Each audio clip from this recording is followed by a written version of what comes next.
টেলিফোনের ক্রিং ক্রিং শব্দ কোনো গান নয় বা বাদ্যযন্ত্রের অপূর্ব রাগ নয়, স্রেফ যান্ত্রিক ক্রিং ক্রিং, আর তাতেই মজে গিয়েছিল কলকাতা শহর। টেলিফোনের কি অপূর্ব অনুবাদই না হয়েছিল বাংলায়, দূরভাষ।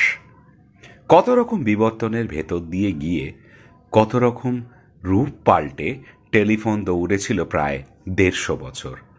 আজও চলছে বটে, তবে খুবই ধিকি ধিকি।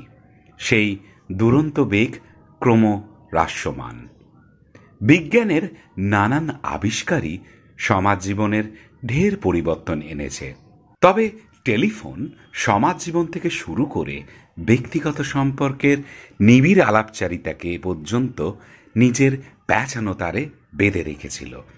টেলিফোন আসায় প্রেমের বয়ান গেছিল বদলে, প্রেমপত্রের অধীর অপেক্ষা গিয়ে ঠেকল ক্রিং ক্রিং ধ্বনি মাধুর্যে। গোটা বিশ্বও যেন সেই এক ধ্বনিতে বাঁধা, কলকাতা তো বটেই। 1876 সালে গ্রাহাম বেল টেলিফোন আবিষ্কার করেন। বেল সাহেবের সেই বেল খুব দ্রুতই বিশ্বময় জনপ্রিয় হয়ে যায়। কলকাতা বা ভারতে তখন টেলিফোনের রমরমা।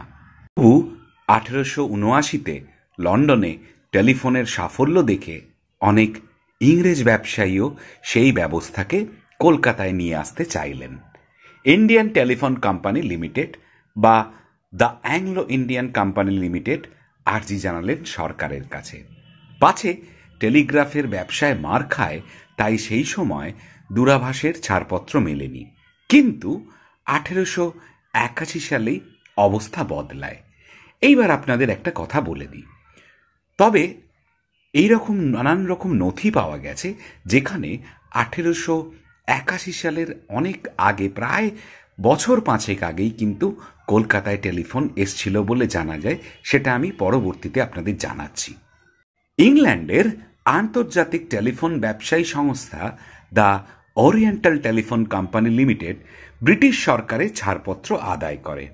1881 সালের 15ই নভেম্বর শর্ত সাপেক্ষে ভারতে টেলিফোন এক্সচেঞ্জ বানানোর ছাড়পত্র দেয় সরকার।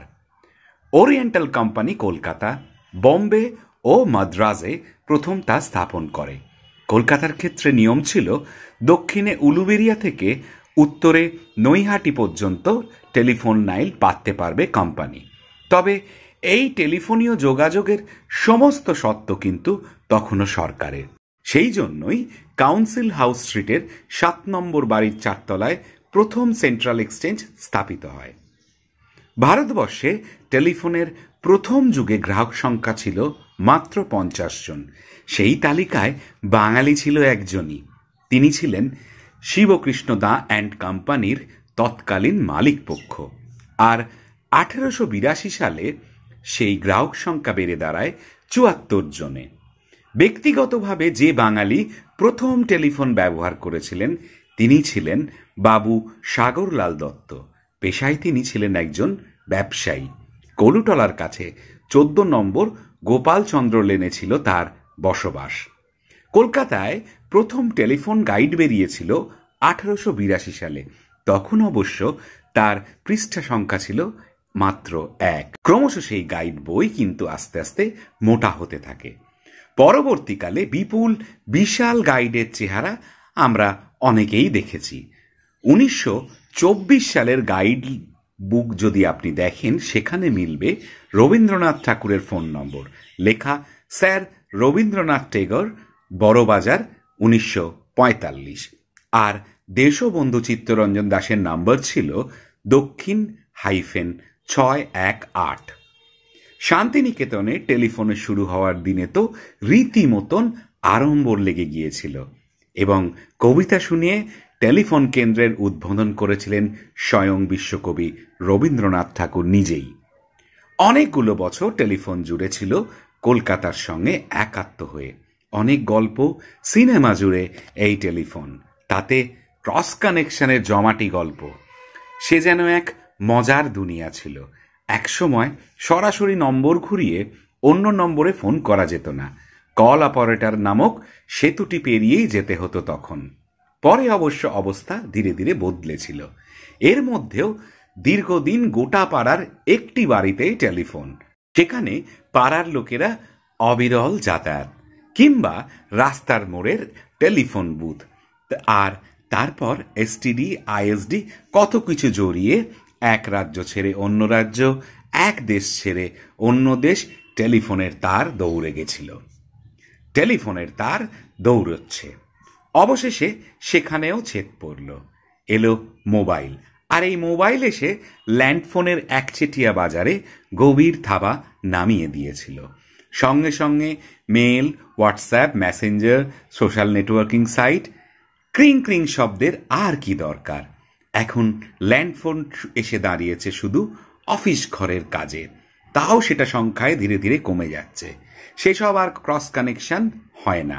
চিৎকার করে বারবার জানতে চায় না কেউ এটা 2441139 কিনা। কলকাতার একসময় নস্টালজিয়া টেলিফোন আসার মুঠোফোনের তোড়ে হারিয়ে গেল আমাদের সকলের একেবারে চোখের সামনে দিয়ে।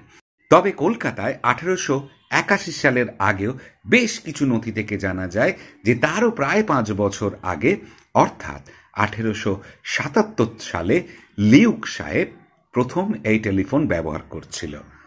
আসুন সেই গল্পটা এবার একটু শুনে নেওয়া যাক। 1881 নয়, তার প্রায় 5 বছর আগেই কলকাতা শুনেছিল প্রথম টেলিফোনের আওয়াজ। ইতিহাস বলে 1881 সালে প্রথম কলকাতায় টেলিফোনের মাধ্যমে কথা বলা ও শোনা হয়, কিন্তু আসল ব্যাপার হলো এর প্রায় বছর 5 আগেই 1877 সালেই কলকাতায় টেলিফোনের সাহায্যে প্রথম কথোপকথন হয়েছে। আর 1881 সালে ওরিয়েন্টাল টেলিফোন কোম্পানি প্রথম কলকাতায় টেলিফোন এক্সচেঞ্জ স্থাপন করে। যে কাজটা একসময় গ্রাহাম বেল করেছিলেন, ঠিক কলকাতায় একই কাজটা করেছিলেন লিউক সাহেব। সার্ভেয়ার জেনারেল অফিসে টেলিগ্রাফ বিভাগে কাজ করতেন তিনি। এখানেই তৈরি হয় শহরের প্রথম টেলিফোন। সেই সময় অর্থাৎ 1877 সালের সমাচার দর্পণের প্রতিবেদনেও প্রকাশ হয়েছিল। সম্প্রতি বিলেতে টেলিফোন নামক এক প্রকার নতুন যন্ত্র আবিষ্কার হইয়াছে। ইহা এক দেশ হইতে ভিন্ন দেশ পর্যন্ত স্থাপিত করিয়া যন্ত্রের মুখে কথা কহিলে ভিন্ন দেশের শ্রোতা অবিকল তা শুনতে পান। সম্প্রতি আলিপুরের টেলিগ্রাফ কারখানায় এইরূপ যন্ত্র নির্মিত হয়েছে। এই ছিল সমাচার দর্পণের প্রতিবেদন। ঠিক এর কয়েকদিন পরেই সার্ভেয়ার অফিস আর ফোর্ট উইলিয়ামের মধ্যে টেলিফোনের আদান প্রদান হয়। দিনটা ছিল 1877 সালের 29 নভেম্বর। সর্বপ্রথম কথা বলেছিলেন লিউক সাহেবই, পরে সেটার প্রতিবেদনও বেরিয়েছিল। ওই মুহূর্তে ইতিহাসের পাতায় জুড়ে যায় কলকাতা। সত্যি কি ইতিহাসে জুড়েছে? না হলে 1877 সালকে অগ্রাহ্য করে কিভাবে উঠে আসে 1881 সাল? লিউক সাহেবের নামও চাপা পড়ে যায় এর মধ্যে। ইতিহাস যেমন সত্য বলে, তেমনই কিন্তু বেশ কিছু সত্য আড়ালও করে। কলকাতার টেলিফোন ইতিহাস সেই হতভাগ্যের দলেই পড়ে গেল। তখনকার সেই ফোন আজ প্রযুক্তির হাত ধরে আমূল বদলে গেছে, কিন্তু ইতিহাসকে ঠিক করার কথা কেউ ভাবেননি। আপনাদের এই গল্প কেমন লাগলো অবশ্যই কমেন্ট বক্সে আপনাদের মতামত জানাবেন। আপনাদের কাছে কোনো তথ্য থাকলে অবশ্যই কমেন্ট বক্সে আমাদেরকে সেটা শেয়ার করবেন। ভালো লাগলে লাইক করবেন আর প্রচুর প্রচুর শেয়ার করবেন। আর যারা এখনো পর্যন্ত গল্প কিন্তু সত্যি চ্যানেলের সাথে যুক্ত হননি, তারা অবিলম্বে চ্যানেলটিকে সাবস্ক্রাইব করে বেল আইকন টিপে দিন, কারণ নিয়মিত রাত 8টার সময় এইরকম নানান বিষয়ের অজানা সত্যি গল্পের ভিডিও আপলোড হলেই তার নোটিফিকেশন আপনারা পেয়ে যাবেন। মাটি, এটাই আমাদের অস্তিত্বের মূল। এই মাটি থেকেই শুরু হয় আমাদের জীবন, আর এই মাটিতেই আমরা ফিরি। মাটি শুধু আমাদের জন্মের মাধ্যম নয়, এটি আমাদের সভ্যতার ভিত্তি, আমাদের সংস্কৃতির প্রতীক। এই বছর জোড়াবাগান তপন স্মৃতি সঙ্গে দুর্গাপুজোর থিম মাটি। আমাদের এই মাটির শক্তি সৃষ্টির আধার।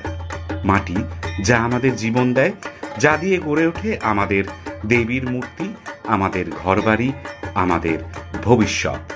এবারের দুর্গাপুজো শুধু উৎসব নয়, এটি আমাদের মাটির প্রতি শ্রদ্ধা প্রদর্শন। এই মাটিতেই লুকিয়ে আছে আমাদের ভবিষ্যৎ, আমাদের প্রজন্মের জীবন। তাই আসুন আমরা সবাই একসাথে মাটির গুরুত্ব বুঝি, মাটি সুরক্ষা করি এবং ভবিষ্যতের জন্য একটি সবুজ পৃথিবী গড়ি। আর সেই জন্যই এবছর উত্তর কলকাতার জোড়াবাগান তপন স্মৃতি সংঘের পুজোর থিম মাটি। ৫০তম বছরের জোড়াবাগান তপন স্মৃতি সংঘের দুর্গোৎসবের সমগ্র ভাবনা এবং সৃজনে দুলাল বসু ও উত্তম দে, প্রতিমা তৈরি করছেন কাঞ্চন রায় এবং আলো সাউন্ড কন্ট্রোলার এবং মণ্ডপ অন্নপূর্ণা ডেকোরেটর্স।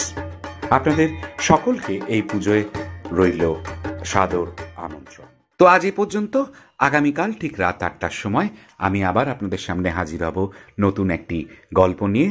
ততক্ষণ সবাই খুব ভালো থাকবেন।